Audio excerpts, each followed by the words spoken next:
Assalamualaikum warahmatullahi wabarakatuh. Rekan-rekan, ini bagian kedua dari satu hal yang sama, yaitu sebenarnya dari sisi perencanaan. Jadi kembali saya jelaskan bahwa secara alamiah kita yang memang modal terbatas itu selalu lebih dulu berjualan. Artinya mendapatkan penjualan. Baru kemudian nanti mencoba untuk membenahi sambil jalan.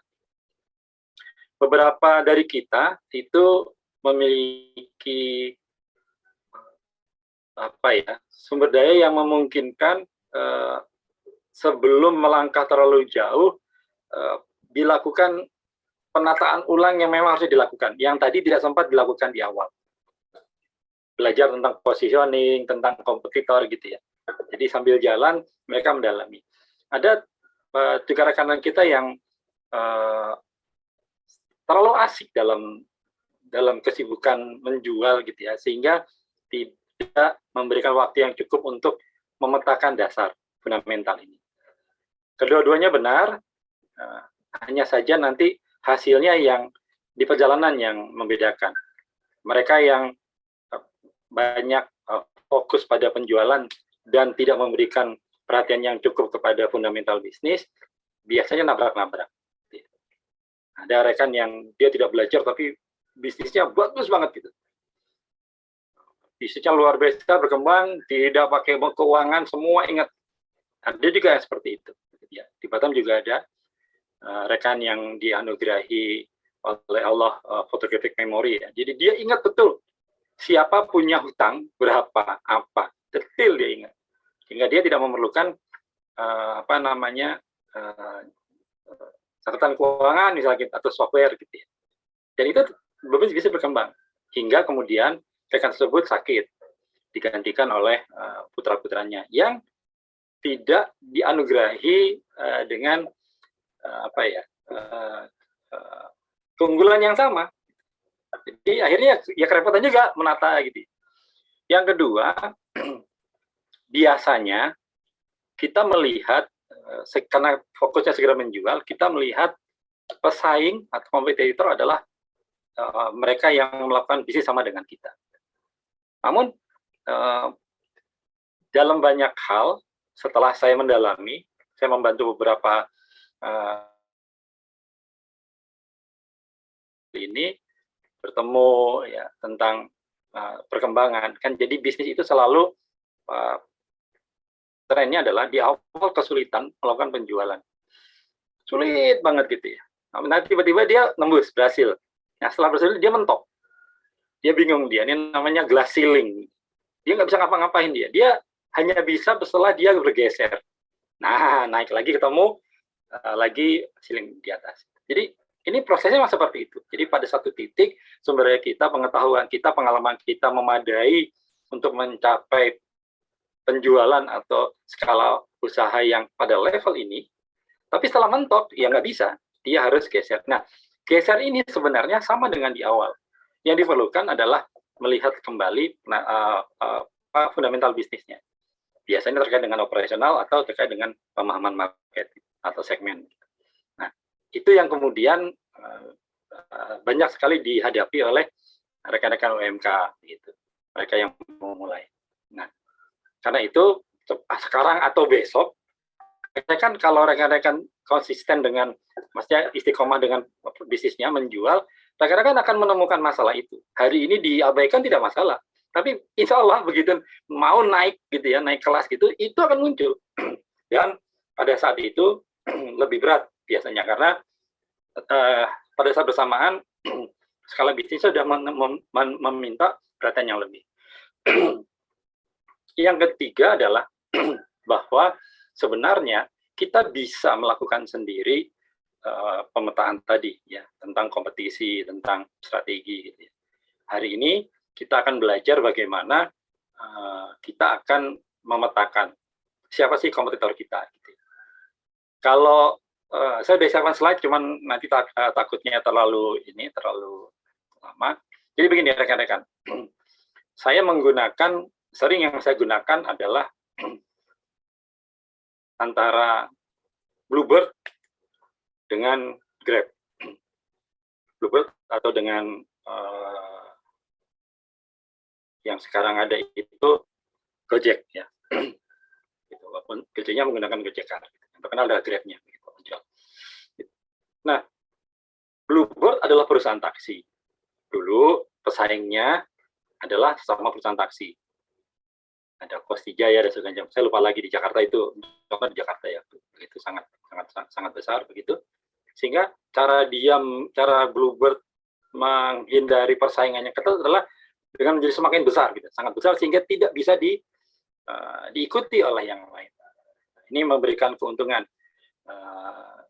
yang tidak dimiliki yang lain. Ya. Unfair advantage-nya ada di skalanya yang sangat besar. Kemudian muncul Grab, Gojek, dan sebagainya yang merupakan perusahaan teknologi. Orang tidak berpikir bahwa kemudian ini menjadi pesaing dari Bluebird. Tapi akhirnya ternyata Bluebird itu sempat keteteran karena segmen, karena pengguna jasa taksinya itu digerus dengan sangat cepat oleh Grab dan Gojek ya. Saya gunakan dua istilah ini karena Uber atau yang lain ini sejenis sebenarnya. Kenapa? Nah, lalu mengapa Grab, ya kemudian Gojek itu bisa membuat Bluebird ini kelimpungan gitu. Padahal dia bukan perusahaan taksi.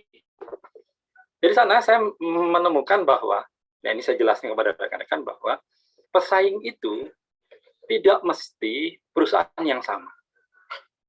Lalu di mana Bluebird dan Grab itu bersaing? Ternyata dia ada di di value-nya. Bluebird, perusahaan taksi, itu membawa orang dari titik A ke B. Grab, Uber, dan sebagainya juga sama, begitu ya, dari titik A ke B. Sama-sama memberikan kenyamanan, tetapi Grab memberikan fleksibilitas yang lebih. Pada akhirnya sempat Bluebird sangat terpukul, kemudian menggandeng akhirnya, karena dia tidak mampu bersaing, dia akhirnya menjadikan dirinya bagian dari perusahaan tersebut. Maka di salah satu aplikasi itu ada muncul Bluebird Taksi. Walaupun kemudian Bluebird Taksi juga membuat hal yang sama. Artinya pada saat itu pesaing dari Bluebird adalah perusahaan yang berbeda, tapi menawarkan hal yang sama, solusi yang sama. Value, kalau kemarin rekan ikuti, value adalah solusi dari masalah yang dihadapi oleh pelanggan, oleh segmen. Dan kita bisnis itu menyediakan solusi. Bentuknya, kemasannya adalah produk. Produknya Bluebird adalah taksi, membawa kita dari A ke B. Produknya dari Grab adalah jasa transportasi, membawa dari A ke B. Dua-duanya berbeda, perusahaannya tetapi menawarkan solusi yang sama pada segmen yang sama. Maka pada titik ini, Grab, Gojek, dan sebagainya, dalam mobile ride ini, itu menjadi pesaing kompetitor. Seringkali ini tidak dipahami. Kemudian hari ini kita melihat bahwa Bluebird kemudian mencoba memperkuat sesuatu yang tidak dimiliki oleh Grab, yaitu faktor safety. Gitu. Karena Grab mengandalkan mitra yang dia tidak kenal antara Bluebird menggunakan armada sendiri dan orang-orang sendiri yang lebih mudah untuk diatur, sehingga faktor kenyamanan itu keamanan tidak bisa disediakan oleh Grab dan sebagainya. Itu masih menjadi milik dari Bluebird. Dan inilah kemudian yang diperkuat oleh Bluebird. Beberapa perusahaan, termasuk Bank Indonesia, itu tidak memperbolehkan karyawannya dalam tugas itu menggunakan kendaraan lain selain taksi. Karena di Batam hanya ada satu taksi yang resmi, yang punya pangkalan, yaitu Bluebird, maka pegawai Bank Indonesia dalam tugas tidak boleh menggunakan selain Bluebird. Kenapa? Faktor keamanan. Nah, ini juga nanti kita akan sampai ya. Gitu. Jadi sekali lagi rekan, bisnis adalah mengantarkan solusi kepada pelanggan. Solusi dari masalah itulah value. Produk adalah kemasan dari solusi tersebut. Ya, jadi itu yang kemudian diingat. Ya, mohon diingat. Saya akan coba presentasi dulu sedikit. Ini terkait dengan materi kemarin. Yang pertama, jadi kalau kita nyusun strategi persaingan gitu, apapun strateginya. Jadi strategi bisnis adalah strategi persaingan sebenarnya, gitu, menghadapi kompetitor gitu untuk meningkatkan penjualan. Gitu. Itu ada, saya menggunakan 3 tahapan sederhana. Ya, ini kan saya bagikan kepada rekan-rekan. Gitu, bahwa yang pertama adalah kenali dan petakan kompetitor. Jadi kalau kita ingin bersaing, kita ingin dalam persaingan gitu ya, maka yang pertama adalah tadi kenali dan petakan kompetitor. Kadang-kadang kita tidak mengenal siapa kompetitor kita. Yang tadi saya jelaskan, sehingga kalau kemarin itu yang contoh kedua yang saya gunakan adalah antara martabak manis terang bulan, roti bakar, dan martabak manis yang gede yang untuk anak-anak muda gitu. Semuanya rata-rata yang ditanya menyatakan bahwa pesaing saya, kalau saya adalah bisnis saya adalah menjual terang bulan gitu, itu adalah martabak besar. Kenapa? Produknya sama. Karena jarang berdekatan, produknya sama. Tapi kemudian saya mengajak mereka untuk melihat lebih jauh bahwa siapa pembelinya. Ternyata pembeli saya itu mirip dengan roti bakar di sebelah kiri saya, bukan dengan martabak besar, terang bulan besar raksasa di sebelah kanan saya. Produknya sama dengan di kanan, tapi segmennya yang di kiri. Kemudian kebutuhan atau masalah yang dihadapi oleh pelanggan saya itu sama dengan yang di kiri, dengan roti bakar. Berbeda dengan yang di kanan, yang martabak yang besar itu. Akhirnya di sana ketahuan bahwa ternyata kompetitor saya itu sebenarnya bukan bukan sebelah kanan saya, penjual yang menjual martabak atau terang bulan yang ukurannya lebih besar gitu. Karena mereka menyasar anak-anak muda yang memerlukan kudapan di luar, makan bersama teman-temannya. Sementara saya dengan roti bakar sebelah saya itu sama, keluarga dan makan di rumah. Nah, ini yang kemudian seringkali menjadi titik yang krusial bagi pelaku UKM untuk menentukan strategi apa yang akan digunakan.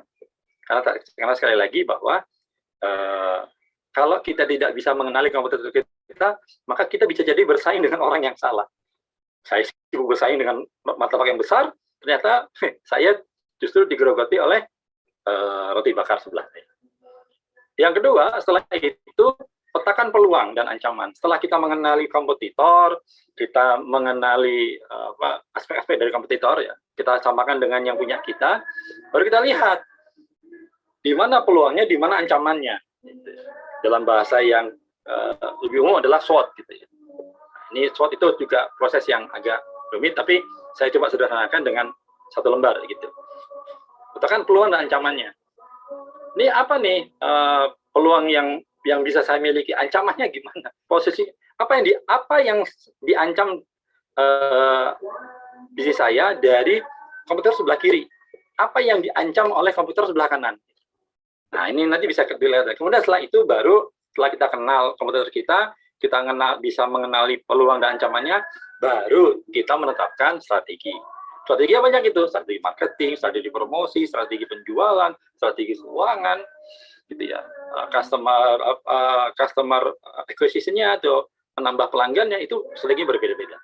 Tapi tadi poinnya strategi itu lebih mudah kalau kita sudah mengenali kompetitor kita. Dan mengenali kompetitor itu bukan pekerjaan yang juga ternyata mudah, begitu ya rekan-rekan. Nah, ini adalah salah satu poin dari ini memang poin dari hari ini. Jadi kalau kemarin kita bicara tentang fundamental bisnis, sekarang kita menggunakan fundamental bisnis untuk mengenali kompetitor dan bagaimana kita bersaing dengan kompetitor kita. Nah, di contoh yang nanti saya berikan, yang sudah saya share kepada rekan-rekan, gitu, menemukan bahwa ternyata dari dua contoh, dari dua bisnis yang semula dianggap sebagai kompetitor, ternyata mereka bukan kompetitor. Mereka bersaing tapi tidak pada poin-poin yang kekuatan, gitu. Bersaing pada sisi-sisi yang bukan kekuatan utama. Nanti kita akan sampai ke sana. Nah, kita bisa mendapatkan, oh ini ternyata kompetisi kita dengan si bisnis A ini ada di produk, ini ada di layanan gitu, setelah kita bisa melakukan pemetaan. Ya, jadi nanti setelah ini sudah mau azan, nanti setelah sholat kita akan baru mulai diskusi. Ya. Nah, ini sebagai awal saya coba perlihatkan lagi.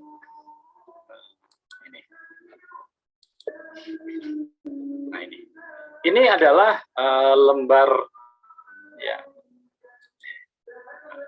satu lembar yang itu kemudian ini sudah saya share Excel-nya juga, bisa rekan-rekan nanti manfaatkan. Ini seperti rekan-rekan lihat, kebun estetik itu yang contoh yang kita gunakan, sebelah kiri, sebelah di tengah, kiri kanannya adalah kompetitor yang dianggap paling dekat, paling kuat. Yang ternyata menemukan dua kompetitor ini juga bukan pekerjaan yang mudah, apalagi kalau kemudian kita sifatnya online misalkan. Itu butuh riset yang lebih panjang dan pengamatan yang lebih banyak untuk kemudian bisa menemukan perbedaan kita dengan kompetitor tersebut. Kalau yang di online, di offline relatif lebih dikenal sebenarnya. Mungkin rekan-rekan lebih kenal yang online daripada yang offline, tergantung pada bisnis rekan-rekan.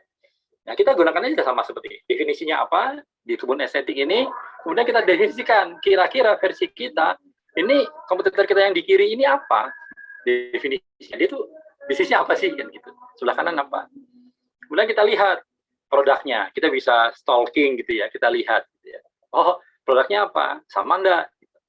Kemudian dari sana kita lihat segmennya sama enggak, segmennya gimana gitu. Jadi bukan sama enggak, segmennya siapa. Kemudian values, differentiator dan diferensiatornya gitu ya. Ini semua kemarin, ini semua itu diajarkan kemarin, materi kemarin. Jadi kalau rekan-rekan tidak membuat yang kemarin, agak kesulitan ketika rekan-rekan menggunakan borang atau form yang kedua ini. Terus kemudian ada sumber daya unggulan, sumber daya utama dan keunggulan. Maksudnya ini keunggulan yang dimiliki oleh ketiga bisnis ini yang sedang kita ciptakan. Dari sana kemudian saya mengajak rekan-rekan untuk kemudian melihat persaingan dari kompetitor A itu di apanya, di bagian mana kita bersaing. Ancaman, peluang, kemudian di sini ada strategi marketing. Nah, strategi ini sebenarnya bukan strategi marketing penjualan, ada lagi strategi promosi, strategi produksi, strategi distribusi, strategi keuangan. Gitu. Itu banyak sekali strategi yang bisa dikembangkan menggunakan dua hal di atas ini. Nah, karena kemarin kita sudah membuat yang milik kita, maka kita jadi punya pengalaman atau ya pengalaman gitu untuk kira-kira melihat yang kompetitor kita. Nah, sekali lagi rekan-rekan, untuk melihat kompetitor itu kita perlu sedikit duduk ya, tenang gitu ya, melepaskan diri dari teknis bisnis, karena kita biasanya CEO, Chief Everything Officer gitu, atau 1-2 orang tim yang akhirnya kita juga terlibat di teknis. Kemudian kita lihat siapa sebenarnya pesaing kita. Ada teknik, cara sederhana untuk memetakan peluang, memetakan